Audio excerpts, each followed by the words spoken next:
Hi everyone, day 29 mini ಬ್ಲಾಗ್ಸ್ಗೆ ನಿಮಗೆಲ್ಲ ಸ್ವಾಗತ. ನಾನು ಹರ್ಷಿತಾ ಅಂಡ್ ನನ್ನ ಬ್ಲಾಗ್ಸ್ ನೋಡೋ ನಿಮಗೆಲ್ಲ ಗೌರಿ ಗಣೇಶ ಹಬ್ಬದ ಹಾರ್ದಿಕ ಶುಭಾಶಯಗಳು. ಇವತ್ತು ನಮ್ಮ ಮಕ್ಕನಿಗೆ ಬಾಗ್ನ ಕೊಡೋಕ್ಕೋಸ್ಕರ ಅಪ್ಪ ಅಮ್ಮ ಮತ್ತು ನಾನು ಕೌಶಿಕ್ ಬ್ಯಾಂಗ್ಳೂರಿಗೆ ಹೋದ್ವಿ. ಬ್ಯಾಂಗ್ಳೂರಿಗೆ ಹೋದ್ಮೇಲೆ ನಮ್ಮ ಕೈಯಿಂದ ಅಡುಗೆ ಮಾಡೋದೆಲ್ಲ ಸ್ವಲ್ಪ ಲೇಟ್ ಆಗ್ತಿತ್ತು. ಆ ಕಾರಣಕ್ಕೆ ಇವಳು ಒಂದು ಸ್ವಲ್ಪ ಅಡುಗೆ ಮಾಡೋಕ್ಕೆ ಹೆಲ್ಪ್ ಮಾಡ್ತಿದ್ದೆ.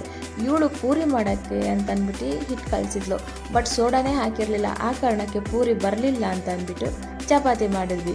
ಚಪಾತಿ ಮಾಡಾದ್ಮೇಲೆ ಎಲ್ಲರೂ ಒಟ್ಟಿಗೆ ಕುತ್ಕೊಂಡು ಊಟ ಮಾಡಾದ್ಮೇಲೆ ಇವರಿಬ್ಬರಿಗೆ ಬಾಗ್ನ ಕೊಟ್ಬಿಟ್ಟು ನಾವು ಇಲ್ಲಿಂದ ಊರ ಕಡೆಗೆ ಹೋದ್ವಿ. ಅಪ್ಪ ಅಮ್ಮಂಗೆ ಬಾ ಹೇಳಿ ನಾನು ಕೌಶಿಕ್ ತುಮಕೂರಿಗೆ ಬಂದ್ವಿ. ಇಲ್ಲಿ ನೋಡ್ರಿ ಸಿಕ್ಕಾಪಟ್ಟೆ ಮಳೆ ಅಂಡ್ ಟ್ರಾಫಿಕ್ ಇತ್ತು. ಊರಿಗೆ ಹೋಗ್ಬೇಕು ಅಂದ್ಕೊಂಡಿದ್ವಿ, ಆ ಪ್ಲಾನಿಂಗು ಕ್ಯಾನ್ಸಲ್ ಆಯಿತು. ನಾವು ಮನೆಗೆ ಹೋದ್ವಿ.